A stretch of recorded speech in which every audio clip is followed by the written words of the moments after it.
आणि आता पाहूयात महाफास्ट 100 बातम्या।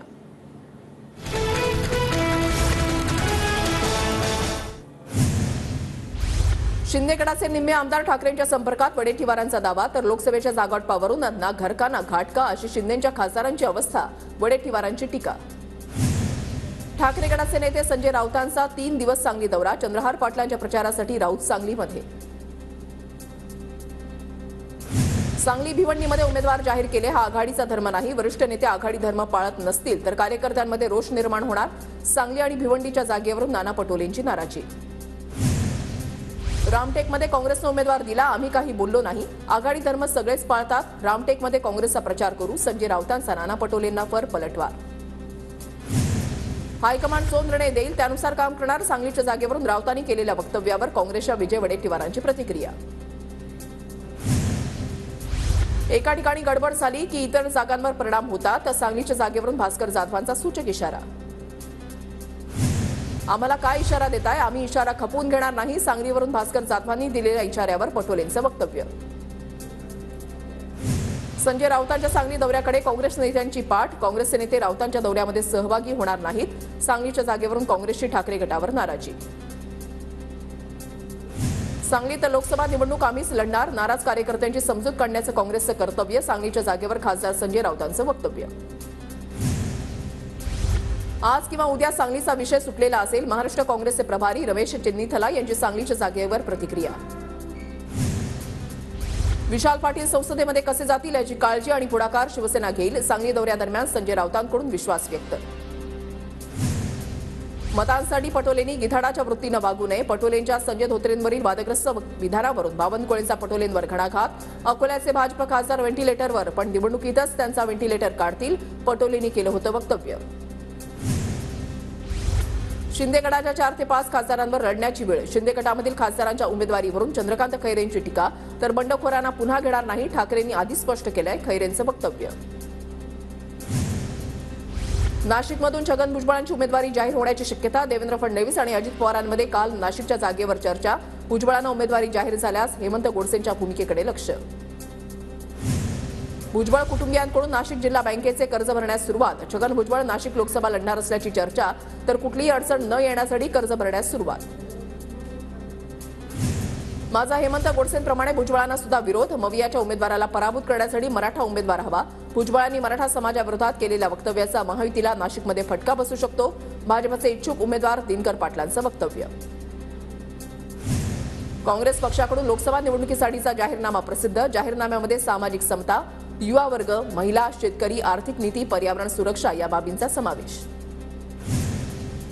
देशभरात राष्ट्रव्यापी आर्थिक आणि सामाजिक जनगणना, ईडब्ल्यूएस आरक्षण, अल्पसंख्याक समाजाचे अधिकार, 30 लाख नोकऱ्या, जाहीरनाम्यामध्ये काँग्रेसकडून घोषणा। बीडमध्ये भाजप उमेदवार पंकजा मुंडे यांचे बॅनर लागले, पंकजा मुंडेंच्या बॅनरवर दिवंगत विनायक मेटे यांचा फोटो, जिल्हाभरामध्ये बॅनरबाजी।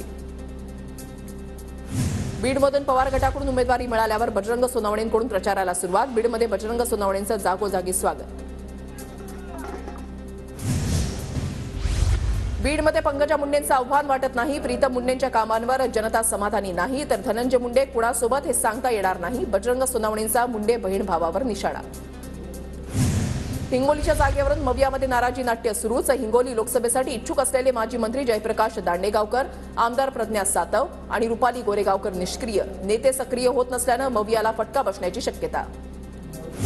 हिंगोलीतून बाळासाहेब ठाकरेंच्या विचारांचे 3 शिलेदार लोकसभेच्या रिंगणामध्ये, मवियाकडून नागेश पाटील आष्टीकर, महायुतीकडून बाबूराव कदम कोवळीकर, तर वंचितकडून डॉक्टर बी.डी. चव्हाणांना उमेदवारी। मनसेच्या गुढीपाडवा मेळाव्याचा अधिकृत टीजर प्रसिद्ध, 9 एप्रिलला मनसेचा मुंबईतल्या शिवतीर्थावर गुढीपाडवा मेळावा, भाजप मनसे युतीवर राज ठाकरे काय बोलणार याकडे लक्ष। मनसेचा 9 एप्रिलला शिवाजी पार्कवर गुढीपाडवा मेळावा, मेळाव्यासाठी 400 पोलीस कर्मचारी, 35 अधिकारी तैनात असणार, गर्दीच्या नियोजनासाठी विशेष टीम तयार करण्यात येणार।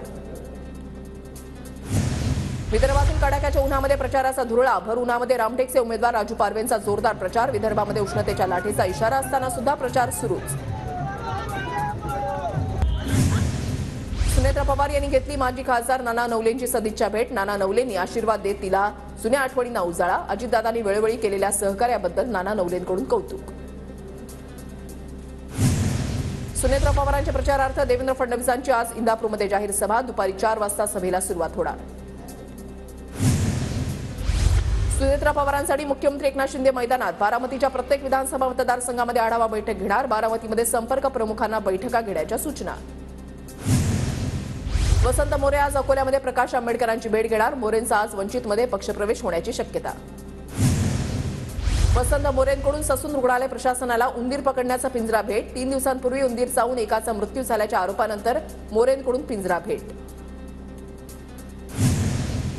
ज्योती मेटे यांना वंचितकडूनही ऑफर. सूत्रांची माहिती. शरद पवार गटाकडून उमेदवारी न मिळाल्यानं ज्योती मेटे नाराज असल्याची माहिती. नारायण राणेंच्या ईडी सीबीआयच्या फाईल ओपन केल्या तर ते तिहार जेलमध्ये असतील. बाप बेटे आज जाणार असल्याच्या नारायण राणेंच्या दाव्याला संजय राऊतांचं प्रत्युत्तर. रत्नागिरी सिंधुदुर्गच्या जागेचा पेच असतानाच नारायण राणेंच्या सभांचा धडाका. राणे उद्या राजापूर आणि जयगडमध्ये सभा घेणार. किरण सामंतांना स्वतःच्याच उमेदवारीसाठी प्रयत्न करावे लागतात. आधी तुमच्या लोकसभा उमेदवारीचं बघा, नंतर विधानसभेबाबत बोला. वैभव नाईकांचा किरण सामंतांना टोला.